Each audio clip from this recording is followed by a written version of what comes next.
Nous allons commencer cette nouvelle table ronde portant sur l'impact du vieillissement sur les transferts financiers.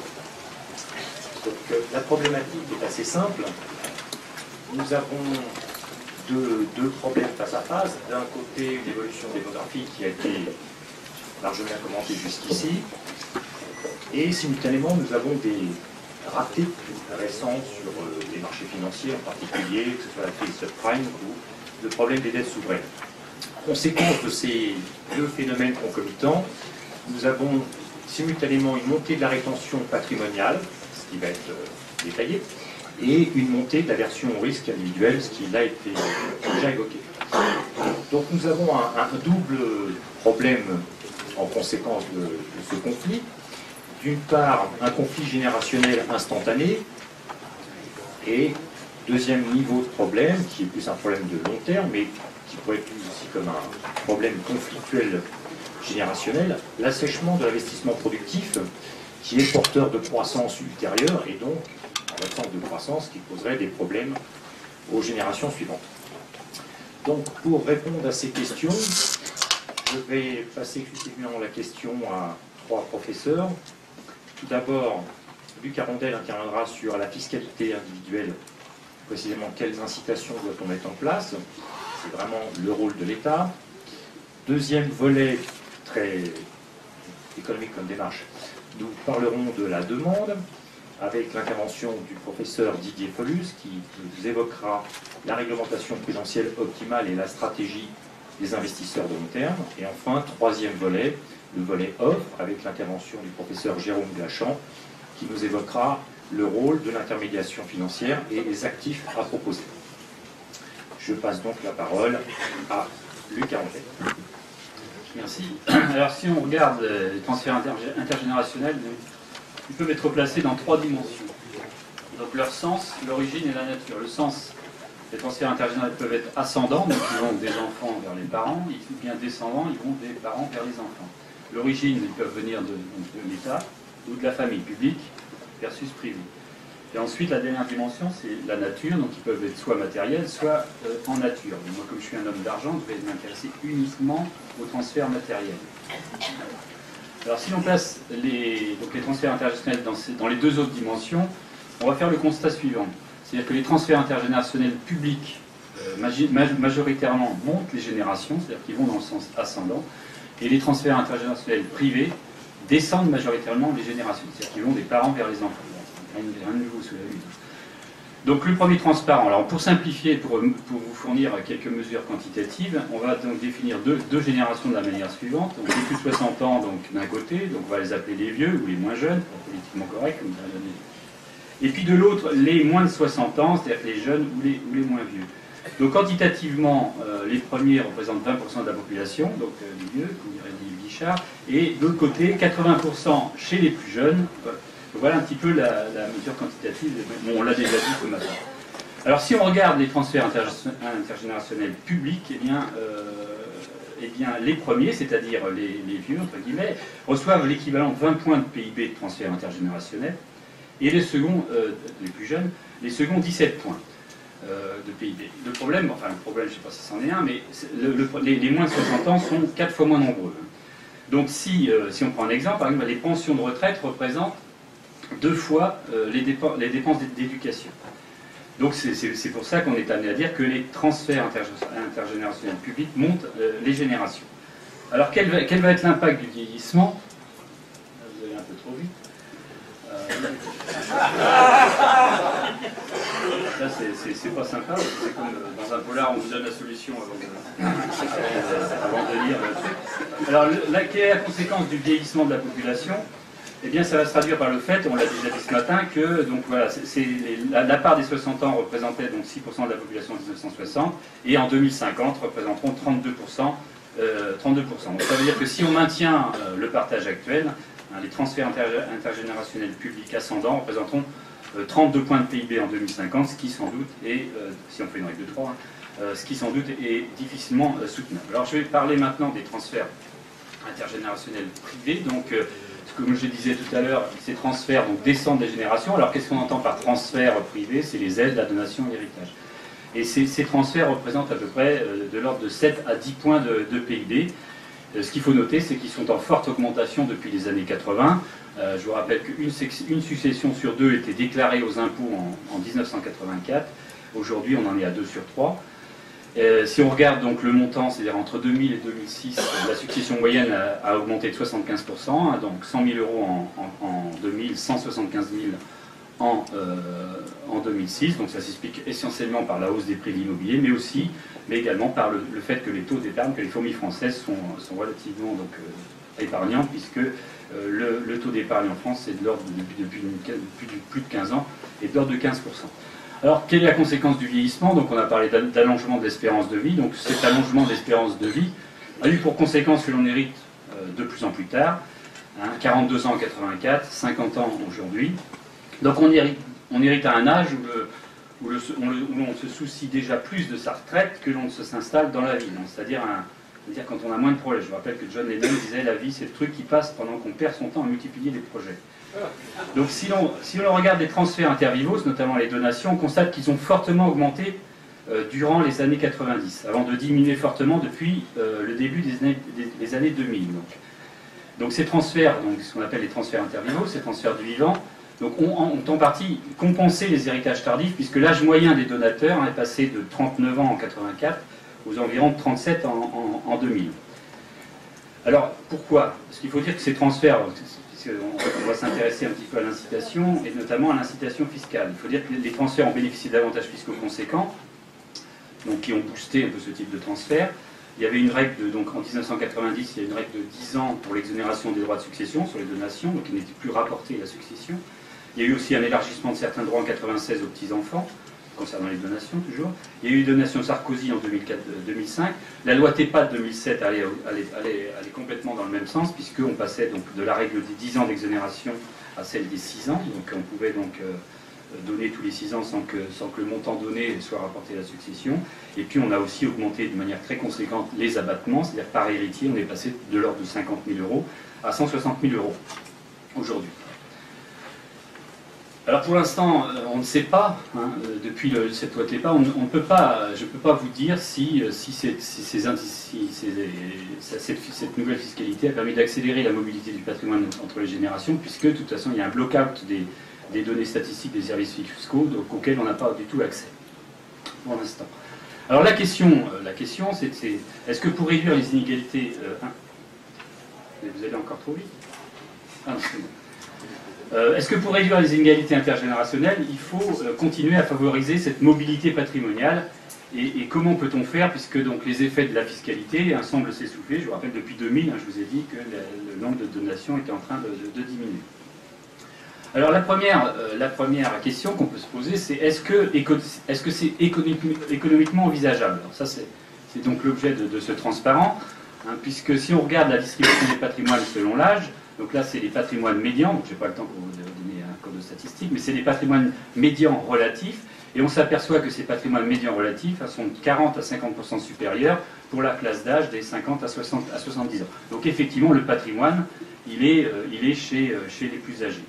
Alors, est-ce correct politiquement? Donc là, finalement, depuis le temps que vous le voyez, vous passez. Donc oui, puisque ça correspond au programme du candidat Sarkozy en 2002, donc, je vous laisse lire ces deux affirmations qui sont un petit peu contradictoires, puisqu'on ne peut pas forcément laisser à l'individu faire ce qu'il veut au niveau de sa succession sans pouvoir l'inciter à donner plus rapidement.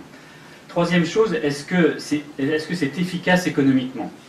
Donc la question, c'est de savoir si ces transferts sont utiles à leurs bénéficiaires et qu'ils ne soient pas contre-productifs. Donc c'est ce qu'on appelle en économie l'effet Carnegie, qui dans la bouche de Warren Buffett s'exprime ainsi: une personne très riche doit laisser suffisamment à ses enfants pour qu'ils fassent ce qu'ils veulent, mais pas assez pour qu'ils ne fassent rien.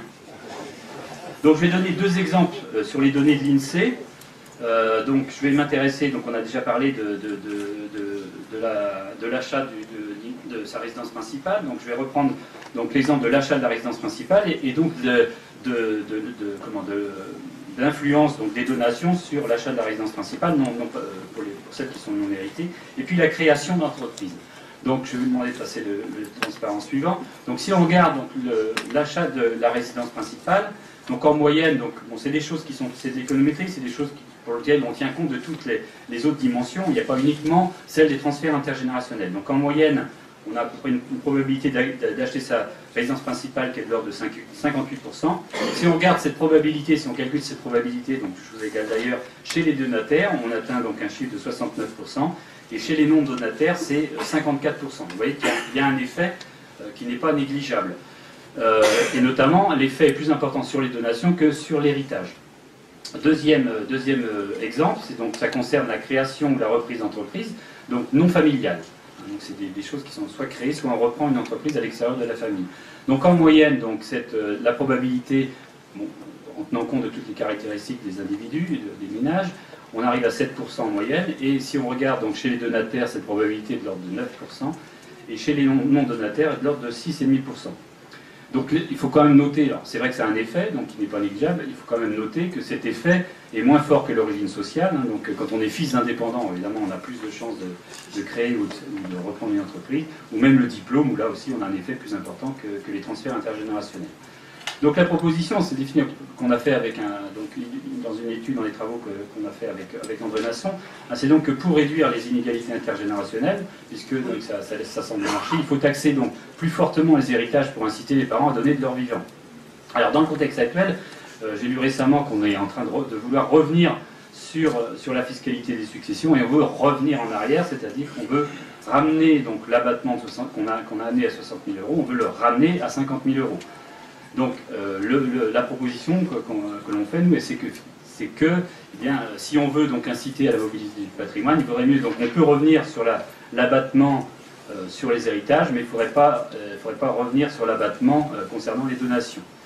Alors juste un petit bémol pour terminer, hein, il ne faut pas oublier que cette pratique de la donation intergénérationnelle, elle est quand même très peu diffusée. Il y a de l'ordre de peu près de 10 à 15% des gens qui font des transferts intergénérationnels par l'intermédiaire de donations, je ne parle pas des aides. Et donc ça se fait surtout chez les plus aisés. Donc effectivement, il y a des inégalités intergénérationnelles, mais il faut tenir compte aussi des autres inégalités qui sont intragénérationnelles. Voilà, j'ai terminé. Bien. Merci Luc. Je vais passer très rapidement la parole au professeur Felus. Merci Monsieur le Président de session, chers collègues. Donc j'ai appris entre-temps qu'il fallait faire encore plus court que prévu. Ça va être extrêmement rapide. Je vais pour ma part vous parler des investisseurs de long terme et de deux ou trois problématiques qui caractérisent leur comportement d'investissement. Donc dans un premier temps et en 2 minutes à peu près, on va regarder qui sont ces investisseurs de long terme et ensuite pointer 2-3 de leurs contraintes assez typiques, assez traditionnelles désormais. D'abord, qui sont ces investisseurs de long terme? Si on prend des données type celles qui sont ici, alors le tableau est un peu condensé, Banque Centrale Européenne publiée il y a très peu de temps, hein, portant sur des données au début de l'été 2011, on peut observer les avoirs d'un côté et puis les engagements des différents secteurs institutionnels, des différents agents économiques, les ménages, les entreprises, les secteurs financiers, on va dire l'État, les entités publiques et puis le reste du monde.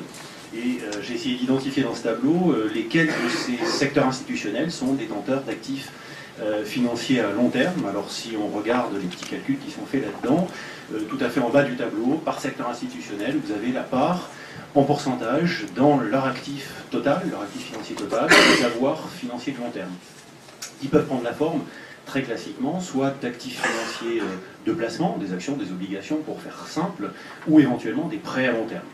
Alors si on regarde qui sont les détenteurs d'actifs financiers, actions, obligations à long terme, on va identifier clairement les ménages, les investisseurs institutionnels de type assureurs, fonds de pension, très clairement, qui sont en tête de cortège, et puis ensuite on a d'autres secteurs institutionnels qui viennent un petit peu derrière. Alors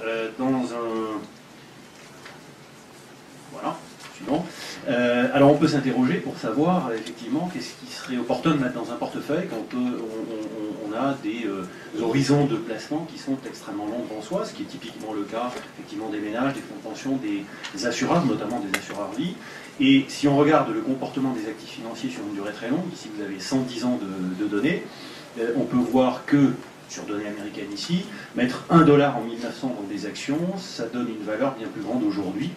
hein, ça va jusqu'à du 21 000 et quelques dollars, donc ça fait du 9,5% par an de rentabilité actuarielle, alors que si on a fait la même chose en 1900 dans des bons du Trésor américain, donc des obligations court terme émises par l'État américain, on a à peu près 3 dollars aujourd'hui, ce qui fait à peu près 1% par an.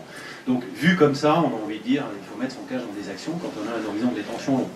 C'est peut-être pas tout à fait aussi simple, parce que quand on regarde quelques analyses qui sont faites également sur du long terme, ici sur une étude de Garnier-Tesma, on voit que quand on met son cash dans des actions, il y a des époques parfois longues, 10, 20, 30 ans, 40 ans, pendant lesquelles la performance n'est pas celle qu'on attend a priori, et donc on peut s'interroger pour savoir si un investisseur de long terme, que ce soit un ménage ou un institutionnel professionnel, est-ce que cette institution, ce ménage peut attendre éventuellement 30 ans pour avoir ne serait-ce qu'une rentabilité positive sur son épargne. Ça pose évidemment une question que la théorie analyse depuis déjà un certain temps à travers toute une série de papiers de recherche et d'études. Donc une conclusion assez devenue récemment, disons, traditionnelle, c'est de dire que le risque relatif des actions est finalement bien moins élevé que ce qu'on pourrait croire a priori. Autrement dit, il y aurait un effet de retour à la moyenne. Autrement dit, les actions, malgré des époques parfois assez longues, au cours desquelles il faut attendre la rentabilité, rejoindraient leur tendance de long terme à la progression. Bon, quelque chose comme ça. Ce qui ne serait pas le cas des obligations. Et donc, il y a des préconisations de portefeuille subséquentes qui sont que plus l'horizon de détention du portefeuille est long, plus il faudrait accroître la part des actions et ensuite, tout doucement, la faire diminuer au fur et à mesure qu'on approche de l'époque supposée de la récupération du capital. Bon, des analyses de type Aglietta par exemple et quelques autres. Alors si on regarde ce qu'il y a dans les portefeuilles des institutionnels, on peut trouver effectivement des actifs de classe assez traditionnelle, actions, obligations, actifs monétaires, hein, c'est l'essentiel des portefeuilles. Et si on fait une petite comparaison très rapide entre les portefeuilles des fonds de pension d'un côté, c'est le graphique qui est à gauche, d'après une étude Mercer, et puis les assureurs, et notamment les assureurs vie, du côté droit dans le camembert, on trouve que la répartition n'est pas exactement la même. En gros, dans les fonds de pension, vous avez un actif qui est un peu plus largement investi en actions que celui des assureurs vie. Et on peut s'interroger sur qu'est-ce qui explique ce genre de choses, étant donné que finalement, les personnes qui mettent leur... donc je parle des clients de ces institutions qui mettent leur cash dans des institutions financières comme celle-là, ont à peu près le même objectif derrière la tête, que ce soit l'assurance vie en France ou un fonds de pension en Europe du Nord, finalement, c'est pas très très différent en termes d'objectifs pour le ménage qui confie son épargne. Alors l'idée, c'est d'essayer d'identifier un certain nombre de biais, la littérature le fait, alors on parle de biais domestiques, c'est pas mon sujet ici, mais ça peut être un sujet de débat. On parle de biais réglementaires, donc je vais en dire un mot très très rapidement en une minute, et puis il y a un biais, on va dire, plus récemment apparu, c'est la pénurie des actifs financiers dits sûrs, qui est également un problème. Alors sur la notion de biais prudentiel, juste un cas concret, un exemple ici, comme beaucoup de gens dans la salle doivent le savoir, il existe des normes prudentielles qui affectent les banques et les assureurs pour l'essentiel, peu ou pas tellement les fonds de pension.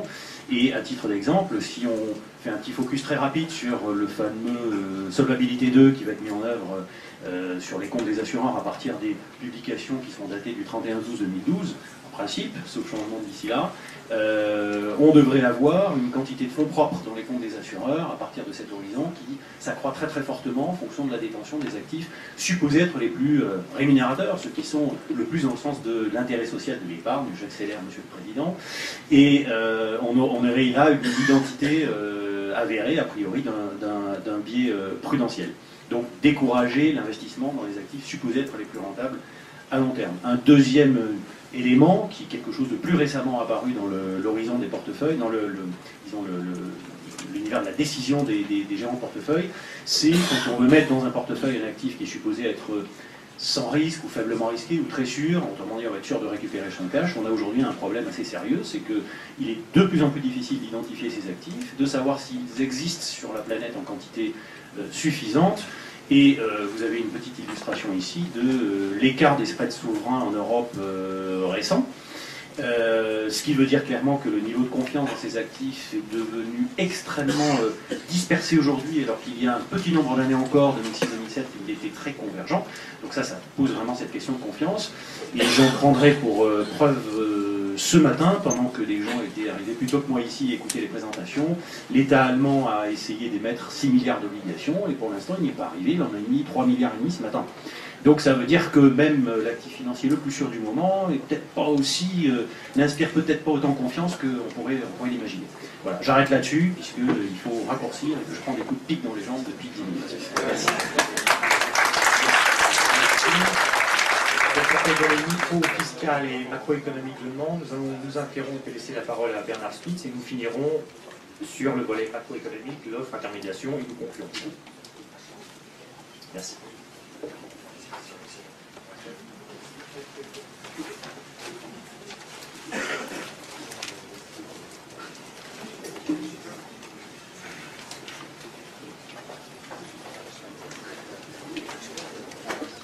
Bonjour à tous. Écoutez, c'est très dangereux de prendre la parole à 1h-3, ou surtout quand on est à quelques mètres de la cafétéria, et donc quelques remarques brèves. D'abord pour remercier Jean-Hervé Lorenzi et Léon Tussman de m'inviter à partager un moment vos travaux. Je crois qu'il y a peu de sujets aussi importants que les questions de démographie, parce qu'elles conditionnent sur le long terme les structures, les grands choix de société, et que par ailleurs, elles ont l'inconvénient d'entretenir avec le monde politique des problèmes difficiles. Pourquoi? Parce que ce sont des horizons de long terme et qui amènent à des décisions parfois qui peuvent sembler difficiles ou impopulaires et dont les effets positifs se verront 10 ans, 15 ans ou 20 ans plus tard. Évidemment, il y a assez peu de candidats, quels que soient les partis, à prendre des mesures impopulaires aujourd'hui pour des mesures qui bénéficieront à leurs successeurs 20 ans plus tard. Alors ceci explique pourquoi les transitions démographiques sont souvent accompagnées de choix économiques qui sont assez orthogonaux à leur bonne résolution, et par exemple pourquoi nous avons été incapables d'affronter des questions comme les retraites et autres, non pas que nous ne les ayons pas identifiées, mais parce que il fallait évidemment en tirer des conséquences qui pouvaient être difficiles à prendre et à assumer sur le plan politique. Alors c'est vrai dans tous les pays, mais il se trouve qu'en France on a une propension plutôt plus forte que d'habitude. Alors, le programme de votre journée est assez exceptionnel, de densité, d'intérêt, dans la variété des sujets couverts, et puisque vous allez aborder le vieillissement sous tous ses aspects, moi je voulais, en conclusion de cette matinée, vous parler des jeunes. Parce qu'en fait, au fond, derrière les transitions démographiques, la question qui se pose, c'est la question de la transition générationnelle. Comment, dans le long terme d'une société, passe-t-on le relais et comment optimise-t-on la séquence économique, sachant que les jeunes d'aujourd'hui, évidemment, sont les seniors de demain, et nous sommes tous là pour en témoigner. Le vieillissement, nous n'avons pas bien su gérer l'économie de l'endettement, et maintenant nous allons devoir gérer un truc tout à fait nouveau que nous n'avons jamais fait, qui s'appelle l'économie du désendettement, et qui est quelque chose d'assez violent, d'assez difficile, et pour lequel personne n'a voté, accessoirement, mais qui est en train de s'imposer partout. Alors, je n'aurai pas le temps de développer sur ce thème, mais il en va de même du vieillissement. Est-ce que nous avons su gérer le vieillissement? Je ne crois pas. Il est quand même temps de voir que c'est ça l'enjeu non seulement de la cohésion de notre système, notre contrat social, mais aussi d'une croissance économique assurée. La jeunesse d'aujourd'hui, vous savez qu'on parle souvent de génération dorée pour parler de la génération assez présente dans cette salle, qui a profité des 30 Glorieuses et qui ensuite a bénéficié du plus haut niveau de protection atteint dans ce pays ever. Pour la jeunesse, ce n'est pas d'une jeunesse dorée qu'il faut parler, c'est une jeunesse plombée par la dette, plombée par les déficits de nos différents systèmes, plombée par notre incapacité à adapter nos économies et nos systèmes de protection sociale en général à la nouvelle donne démographique. Donc, Ce qui fait qu'aujourd'hui, je pense que vous avez eu l'occasion, et vous aurez encore l'occasion cet après-midi de le voir, les transferts de patrimoine se sont faits au profit des seniors, et les seniors ont bénéficié très largement de cette situation. Et vous le savez tous, les chiffres d'extrême pauvreté montrent qu'on a eu une inversion complète depuis les années 70. Avant, il y avait le phénomène de la pauvreté, et de la grande pauvreté était un phénomène de seniors, de personnes âgées. Aujourd'hui, c'est un phénomène qui frappe la jeunesse. Et d'ailleurs, il suffit de voir la tête des SDF dans le métro, vous verrez, ils ont toujours 10 ans de moins que la tête qu'ils ont l'air d'avoir.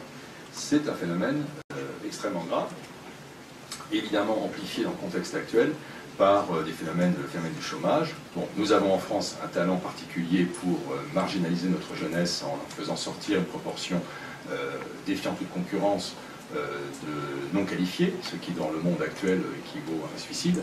Nous avons fait des jeunes depuis 30 ans une variable d'adaptation dans tous les domaines, et ils en sont conscients, ce qui fait qu'aujourd'hui il y a un phénomène de bipolarisation qui se produit. Il y a les jeunes très qualifiés, ceux qui en général ont des parents qui leur ont permis d'aller faire des séjours à l'étranger, parce que c'est pas sur l'éducation nationale qu'il faut compter pour l'apprentissage de l'anglais. On a les plus mauvais classements de Piazza de l'Europe du monde occidental. Mais ces jeunes, on a une frange minoritaire de jeunes ultra qualifiés, ultra compétents, ultra mondialisés, ultra globalisés, et qui se demandent vraiment pourquoi ils resteraient dans ce pays si c'est pour être surtaxés et devoir payer l'autre. Et puis on a une frange très considérable de jeunes qui ne sont pas qualifiés et qui sont le drame social de demain. C'est une des façons que nous avons eues de gérer le problème en le passant par-dessus. Et donc, c'est un point absolument crucial pour la société française. Et c'est ce que je veux dire quand je parle de tirer les conséquences du vieillissement et d'en anticiper les règles. Donc, je parlais tout à l'heure des retraites. Le livre blanc des retraites de Michel Rocard, peut-être qu'il y en a d'autres. J'avais eu en son temps le privilège d'être l'un de ses modestes contributeurs de l'époque, mais enfin nous savions tous identifier les choses.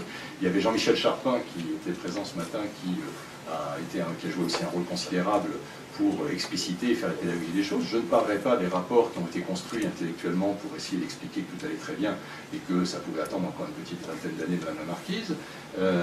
J'espère que ceux-là auront la honte sur leur front, mais en attendant, on n'a pas réglé le problème et aujourd'hui on a à faire face. Vous remarquerez qu'on a un peu le même type de système avec la dépendance, où le principe de l'évitement est quand même le principe qui est le plus appliqué. Et le coût de ce manque de maîtrise du vieillissement, on le mesure tous les jours dans les comptes publics, à un moment où, comme par hasard, les comptes publics deviennent l'enjeu central de la politique et des choix nationaux. Et nous le voyons dans nos déficits en matière de vieillissement, et nous le voyons dans nos déficits en matière même de branche maladie.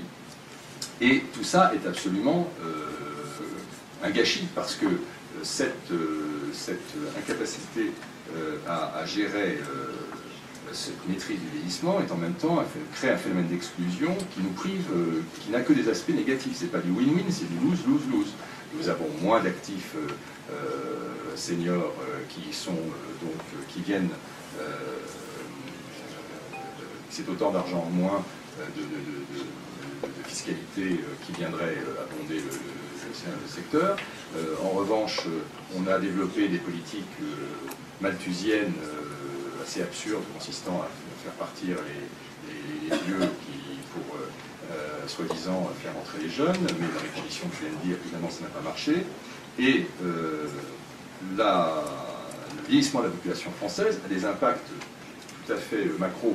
On en parlait à l'instant dans la présentation qui était faite sur les phénomènes d'assurance vie. Vous voyez qu'il y a un phénomène très simple et qui vient de très moderne, très actuel. On observe maintenant de façon très sensible une tendance structurelle à une augmentation des rachats en matière d'assurance vie. On retrouve chaque mois, qui font partie du problème, parce qu'il est lié au vieillissement de la population française. Plus de retraités, c'est moins d'actifs, c'est du coup autant de cotisations en moins pour les gens qui se constituent leur épargne et les gens qui viennent en retirer un peu parce qu'avec la crise, etc., qui viennent augmenter leurs revenus, qui viennent prendre une partie sur l'épargne. Et ça, c'est quelque chose, c'est un phénomène qu'on va voir de façon croissante parce qu'il est lié à... Et du coup, ce phénomène, évidemment, n'est pas sain du point de vue du financement à long terme de notre économie. Le sujet dans lequel cette maison qui nous accueille aujourd'hui, à Caisse des dépôts est particulièrement vigilante parce qu'elle nous prive d'une épargne à long terme qui aujourd'hui est celle essentiellement assurée par l'assurance vie, parce qu'effectivement elle n'a pas de pension, etc.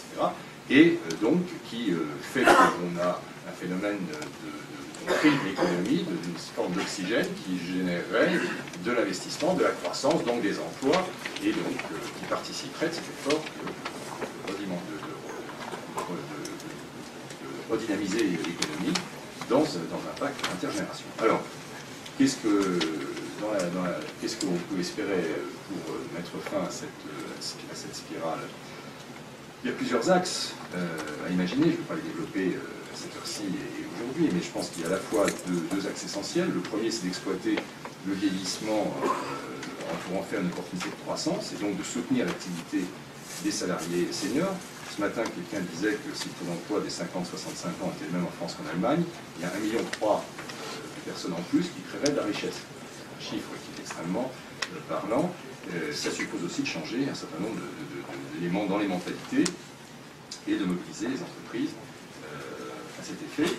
Il y a toujours dans cette idée de faire d'une opportunité de croissance de la seniorisation de la société française, le fait de développer tous les marchés qui sont liés aux seniors, en particulier des marchés qui ont une forte part d'innovation technologique et de modernité. Je pense notamment à tout ce qui développe les services mobiles, que ce soit dans le domaine de la santé ou ailleurs. Il y a des expérimentations, plus que des expérimentations, il y a des marchés qui ont démarré au Canada, aux États-Unis, qui sont extrêmement intéressants en la matière et qui sont créateurs de richesses. Et puis, il y a des actions de politique économique, au sens macro du terme, qui doivent avoir pour effet de compenser les effets attendus du vieillissement pour créer plus d'équité intergénérationnelle. Et là, on entre dans tout ce qui concerne la politique d'épargne et d'investissement, qui doit favoriser le long terme et qui doit permettre donc de re-rentrer dans ce cycle, dans ce cercle vertueux et pas dans le cercle vicieux qui est celui d'une vision à la fois qui, au lieu de viser la croissance, a une dimension malthusienne où il s'agit de considérer que l'emploi est quelque chose et la croissance est quelque chose qui doit se partager entre le petit nombre d'élus. On est à une période clé pour ça, parce que c'est des choix collectifs qui sont majeurs, c'est des choix de nature sociétaux et qui interviennent à un moment où nous sommes à la veille de grandes échéances politiques. C'est donc le moment pour que ce débat soit sur la place publique, que nous nous en fassions l'écho. Nous avons, avec la crise de l'Europe, avec la crise de la dette souveraine, avec le débat sur la fiscalité qui s'est lancé, c'est quand même la première fois qu'une campagne présidentielle est amorcée avec un grand débat sur la fiscalité. Donc, je veux dire, ces sujets-là sont au cœur du débat public. Ça, c'est une chance, parce que c'est la chance d'échanger là-dessus et de faire en sorte que le gouvernement, quel qu'il soit élu à la fin de cette séquence, puisse avoir à la fois réfléchi à la question et s'appuyer sur une légitimité pour faire prendre à la France les changements, les virages qu'elle a jusqu'à présent hésité à prendre, parce qu'elle a été tétanisée, parce qu'encore une fois, les hommes politiques n'avaient pas le sentiment d'avoir à la fois la réflexion et la légitimité nécessaire. Il faut que ça cesse, il faut que les choix soient faits, et ces choix, ils doivent être faits dans le sens de cette maîtrise d'une société qui vieillit pour de nous. Et ce qui n'est pas une mauvaise chose en soi, loin de là, c'est une société, je ne reviens pas sur tous les éléments qui sont les éléments positifs de ça, il faut tirer parti de ça, positiver ça, et le faire dans le cadre d'une équité intergénérationnelle, et qui redonne un espoir et une solidarité entre la jeunesse et les seniors de ce pays. Voilà. Je vous souhaite un bon appétit, pardon d'avoir donc retardé d'une seconde.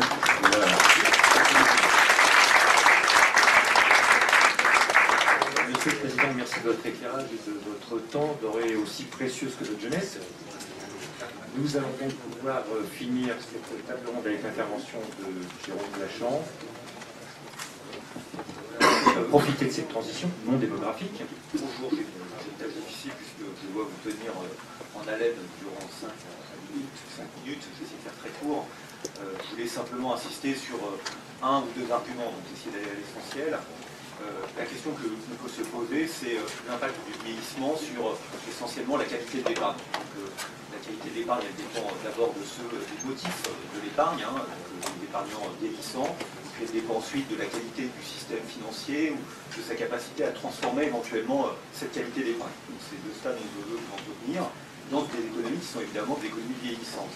Alors, ce qui me semble important à dire d'abord en termes de vieillissement, c'est expliquer que ce qui m'intéresse davantage, c'est plutôt la question du vieillissement individuel. On peut qualifier comme étant un allongement de l'horizon individuel, plutôt que la dimension collective, où on voit bien que c'est un phénomène qui est un phénomène en partie transitoire. Il y a ce boom, ce baby boom, ce baby boom qui se transforme en baby boom. Je voudrais laisser de côté ce phénomène-là pour me concentrer plutôt sur la question du comportement de l'individu face à un horizon de vie qui est plus long. A priori, on peut penser que d'abord, parce que l'horizon de vie est plus long, le motif d'épargne pour cycle de vie est plus puissant. Quelque part, on a un renforcement de ce motif. C'est peut-être quelque chose qu'on peut discuter. Ça concerne plutôt la quantité d'épargne que sa qualité. En termes de qualité de l'épargne, il y a certainement un effet ambigu qui a été longtemps discuté dans la littérature sur les conséquences de l'horizon de l'investisseur, de l'épargnant en l'occurrence, sur le partage entre actifs risqués et non risqués. Et évidemment, il y a peut-être une idée un peu fausse qui circule, qui est l'idée que plus on a de temps devant soi, plus on est enclin à prendre des risques dans ses investissements. Samuelson a montré que ceci était peut-être un peu fallacieux et qu'il fallait faire attention à ce type d'affirmation. C'est pas parce que l'horizon s'allonge que mécaniquement les gens sont enclins à prendre plus de risques parce qu'ils peuvent se refaire ensuite. Je vous invite à regarder ce que dit Samuelson à ce sujet, c'est intéressant. Deuxième aspect, donc ça c'est déjà une première chose. Deuxième aspect, le vieillissement individuel, il génère des nouveaux risques, des nouvelles formes de risques. Donc d'abord, ça concerne un point important, évidemment, la question de l'état-providence et de la soutenabilité de ses engagements. Les choses sont plus compliquées pour l'épargnant, qui perçoit mal ce qui va se passer. Ensuite, le risque de fin de vie, qui existait auparavant, le risque de longévité peut être plus important aussi, de dépendance, de qualité de la vie en fin de vie, etc. Donc on a des nouveaux risques qui apparaissent. Ce qui me semble également important à dire, et ça c'est un phénomène qu'on voit apparaître, c'est que la théorie du cycle de vie, tendance Modigliani Bromberg des années 50, est certainement dépassée. Les possibilités d'investissement individuel sont élargies par le vieillissement. Notamment, on voit apparaître l'idée d'un capital santé. Les gens investissent pour allonger leur durée de vie. Donc, on a des phénomènes d'action nouveaux qui n'étaient pas, on ne tenait peut-être pas compte dans le modèle original, mais qui motivent nécessairement la demande, notamment en produits de santé et puis en confort, etc. Il y a une prise en compte de la valeur de la vie. On peut avoir le même type de raisonnement sur la question du capital formation compétences. Tout ça pour dire que la question de l'épargne financière, elle est dans un cadre aujourd'hui qui est un cadre certainement élargi. Élargi parce qu'il y a d'autres possibilités d'investissement qui sont des possibilités d'investissement intangibles, capital intangible, et qu'on maîtrise peut-être pas très bien. Donc il faut tenir compte de ces mutations pour réfléchir effectivement aux conséquences du vieillissement sur cette épargne. En ce qui concerne la littérature empirique, puisque c'est un aspect qui évidemment intéresse beaucoup d'économistes, il y a beaucoup de travaux économétriques, difficile en fait d'avoir des conclusions qui sont tranchées sur l'impact du vieillissement quant à la qualité et la quantité de l'épargne. En fait, la difficulté, elle provient simplement d'un problème simple qui est qu'on a un effet de composition, à savoir effectivement des générations vieillissantes qui sont de plus en plus nombreuses, et puis on a des effets individuels. Et évidemment, il est très très difficile de séparer les deux à la fois, donc d'où une difficulté à tirer des conclusions robustes de cette littérature empirique. Moi, je voudrais mettre en avant, moi ce qui me semble, c'est que le vieillissement va induire une demande de sécurisation croissante dans l'épargne de cycle de vie.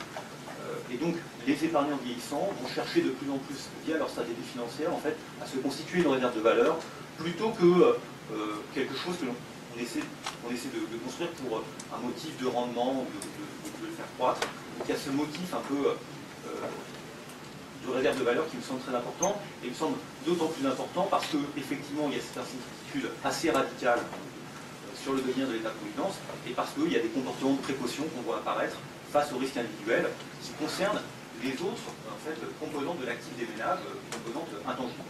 Donc tout ça, ça a des conséquences sur les structures des portefeuilles de cycle de vie, ça a des conséquences qui sont que on va plutôt investir dans des produits qui sont des produits d'obligation plutôt que des actions, contrairement à ce que j'ai dit sur les transparents. On va plutôt chercher des sorties au capital que de la rente hypothécaire. C'est tout ça, cette sécurisation. Donc la question qu'on doit avoir ensuite, c'est que si on croit à cette idée, l'idée que effectivement ces épargnants vieillissants sont plus à la recherche d'une réserve de valeur que d'investissement, il y a un problème de compatibilité entre tous les besoins dont on a parlé d'une société vieillissante, les fonds des entreprises, des infrastructures publiques, le venture capital, tout cet investissement risqué, et puis en fait la nature de cette épargne qui est en recherche de sécurisation plus que de risque à prendre. Donc, la question ensuite de l'intermédiation financière, c'est de savoir comment on peut adosser un actif qui doit être risqué, parce qu'effectivement, investir à long terme, c'est prendre des risques, hein, des sociétés en mutation, à un passif qui, en partie, refuse de l'être. Et ça, c'est la question des investisseurs de long terme, avec trois catégories. Ces trois catégories, bon, je vais essayer de regrouper ça, assurance vie, fonds de pension, fonds de réserve, hein, si on regarde un peu les choses, la question est de savoir si ces intermédiaires financiers sont en capacité d'amortir, en quelque sorte, la soif des épargnants pour ces actifs sécurisés, ou au contraire, est-ce qu'elle fait des choses, est-ce qu'elle peut modifier la qualité de cette épargne? On peut essayer de catégoriser les différentes formes d'épargne et d'intermédiation.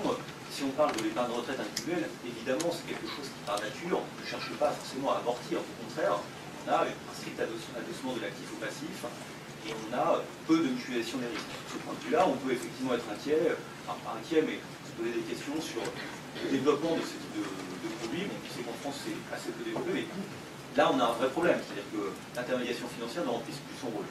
À un niveau un peu plus élevé de transformation, on a l'assurance vie, on a un adossement de l'actif au passif, un adossement qui est contraint, on a une garantie d'engagement, mais on sait bien, on a discuté qu'on a des régulations prudentielles qui se mettent entre les deux. Donc on a aussi une possibilité de transformation qui est de plus en plus limitée, notamment par ces régulations prudentielles, et qui fait que massivement, on peut penser que la stratégie d'investissement des compagnies d'assurance vie, qui est déjà très tournée vers les obligations, cette stratégie va se renforcer. Alors on voit bien là aussi qu'on a une difficulté, c'est que quelque part, on n'a pas de transformation de la qualité des épargnes. Dernier point, une espèce en voie de disparition, les fonds de pension defined benefits à l'ancienne mode, peut éventuellement parvenir à faire cette fameuse transformation. Comment ils réussissent à le faire? En restreignant les sorties, hein, d'accord, en ayant un passif. Le passif, c'est l'engagement que vous avez par rapport à vos ayants droit qui était relativement stable de ce point de vue-là, pas de possibilité de sortie, contrairement à l'assurance vie. Un passif aussi qui était plus adossé à des fluctuations économiques, des indexations sur les salaires, des choses de ce type, et donc une stratégie d'investissement plus tournée vers les actions. On voit bien que, effectivement, cette forme d'intermédiation financière est en régression, ce que l'on peut regretter, parce que c'est précisément ce type d'intermédiation qui permet d'échapper à ce que j'explique précédemment, c'est-à-dire cette tendance des épargnants à rechercher la sécurisation. Donc au total, on peut effectivement être relativement inquiet sur la capacité aujourd'hui de l'intermédiation financière à amortir ce dont je parle et à transformer l'épargne. Alors je terminerai peut-être de manière sur quelques pistes, alors c'est toujours peut-être un peu risqué. Hein. Alors je vais essayer d'en mettre, on peut essayer d'en trouver d'autres. Moi il me semble qu'effectivement si on cherche à réfléchir à ces problèmes, déjà, il faut réfléchir en termes de choix de portefeuille élargi du ménage, c'est-à-dire bien comprendre qu'il y a l'épargne financière, mais il y a aussi d'autres formes d'accumulation, d'autres formes de stratégie d'investissement pour l'épargne, pour le ménage. Il y a une stratégie d'investissement qui est contrainte, c'est celle qui fait que l'on verse des cotisations à un État et qui envoie des prestations. Donc on doit faciliter cette logique de choix de du portefeuille, et donc on doit être en capacité aussi de lui fournir des informations relativement claires, les plus claires possibles sur le rendement de ces investissements alternatifs. Et je pense que, par exemple, on pourrait tenter de modérer l'anxiété liée au devenir des dépenses, qui est un moteur de la formation d'une épargne de précaution de long terme, c'est quand même un peu paradoxal, en ayant une meilleure mesure de la valeur du système de sécurité sociale. On parlait tout à l'heure de la réforme du régime Fantech. Bon, être en capacité d'avoir une logique aussi d'actif et de passif et de mesure de la valeur du système de sécurité sociale, comme le temps de le faire certains économistes aux États-Unis, je pense qu'on est à beaucoup aux États-Unis, on essaie de mesurer la véritable valeur de la richesse de la sécurité sociale possédée par chacun des individus, à la fois dans une dimension collective mais aussi individuelle. C'est quelque chose qui est intéressant parce que ça permet d'éclairer en quelque sorte les choix d'investissement. Ça permet aussi de bien comprendre la distinction qu'il y a entre répartition et capitalisation et le rendement auquel l'individu est exposé. Tout à l'heure, encore une fois, dans la réforme du régime français, on voit bien qu'on a une réserve d'un côté, on a des cotisations, on a un mix entre répartition et capitalisation. C'est un système qui est intéressant. Deuxième point, développer des systèmes d'épargne collective, favorisant le partage international des risques. On pourrait penser que ces systèmes d'épargne collective, l'assurance vie répond en partie à cette définition, mais certainement pas suffisamment. En France, on a abandonné le fonds de réserve des retraites, puisque le liquide à l'horizon 2009-2022 pour alimenter le IS. Il est peut-être intéressant de réfléchir à ce type de relance. Et puis, de la même manière aussi, il faut tenter au niveau de l'assurance vie, renforcer l'engagement des assurés dans les contrats d'assurance vie avec peut-être moins de possibilités de rachat pour que les assurances vie puissent avoir un passif plus stable et éventuellement des stratégies d'investissement qui puissent être plus tournées vers l'innovation, l'achat capital, des actions. Enfin, dernier point, il y a aussi une question qu'on doit avoir en termes d'ingénierie financière, c'est-à-dire que qu'on est en capacité de proposer des produits financiers qui soient plus sécurisés aux investisseurs, c'est défendre l'intégrité financière. Est-ce qu'on peut inventer des systèmes de cautionnement public, donc partage public-privé, avec effectivement une partie du risque qui est prise en charge par le marché et l'autre qui est prise en charge par l'État, c'est-à-dire par les contribuables, il faut bien le dire. Donc là, je vous invite à relire l'article de Haro Elite sur ce sujet, parce que c'est un point qui est vraiment important pour repenser le partage des risques et justement amorcer ce système. Dernier point qui est dans ce type d'argument, en France, on a lancé maintenant des formules d'obligations sécurisées, corporate bonds, à destination des PME, à destination des banques qui financent les PME. Voilà un système qui est éventuellement, une réflexion qu'on peut avoir, qui permet de transformer les crédits qui sont risqués pour ces grandes PME, éventuellement en titres un peu plus sûrs, dont les assureurs privés peuvent être friands. Et donc c'est peut-être aussi des manières de réfléchir à une meilleure transformation de cette épargne sécurisée en une épargne qui est prête à prendre des risques. Voilà.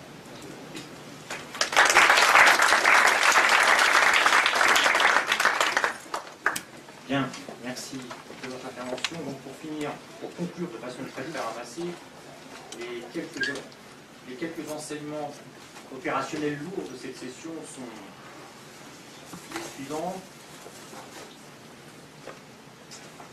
Donc, pour résoudre le conflit intergénérationnel qu'on a vu, qui soit compatible avec une croissance à long terme dans une économie vieillissante, ceci passe par un régime fiscal plus favorable à une succession patrimoniale accélérée, une réglementation prudentielle plus favorable à l'investissement productif, peut-être une révision ou une modération de Val 3 et Solvency 2, un monitoring des politiques macroéconomiques par les marchés. Si les agences de notation sont à recadrer, de là les supprimer, c'est peut-être probablement très excessif. De nouveaux actifs sûrs à construire, alors c'est peut-être des paniers corporate, des actifs associés à des infrastructures, des titres privés avec cautionnement public, un engagement irrévocable sur le maintien de l'État-providence, et enfin une épargne collective avec un partage international des risques. Voilà, merci chers collègues, merci à l'auditeur pour votre patience. Si vous avez des questions, peut-être, mais je pense que votre estomac se rappelle à votre bon souvenir, donc bon appétit à tous.